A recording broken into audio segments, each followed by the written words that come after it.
One of the girls bought items of the following prices, and we have a list of 10 prices.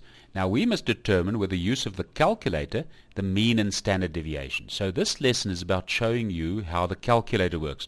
The specific calculator we are going to use is this one, Casio FX82 Plus. Firstly, we must press the mode button, this one here, and then we must choose the option that refers to statistics, therefore 2. The next screen shows us a number of options, and we must choose 1-variance, number 1. This produces a column into which we can put our data values. So let's do that.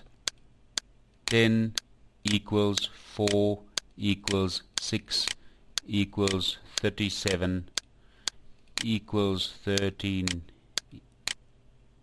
equals 28 equals 20 equals 12 equals 9 and 18.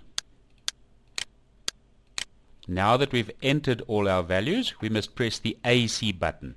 Don't be worried, the data has been stored into the memory of this calculator.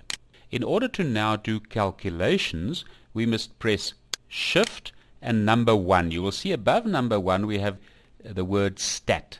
So we want to go to the statistical functions, and once again we have a few options to choose from. We want to work with variance, so we press number 4 to get to the variance option. Now we get 4 different options. Number 1 will give us the value of n, in other words, how many values have we entered. It's always a good idea to check quickly. Let's press 1 and see whether we have 10 values entered.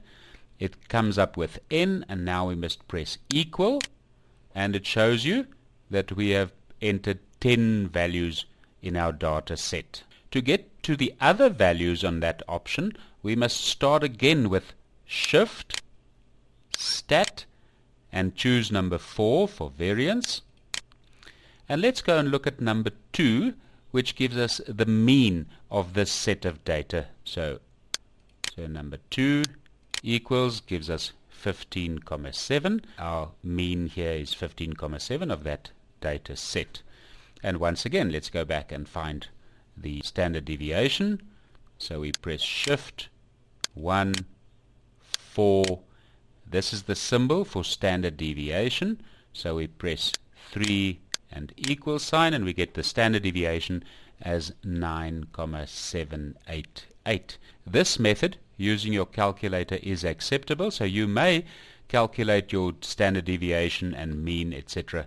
using your calculator.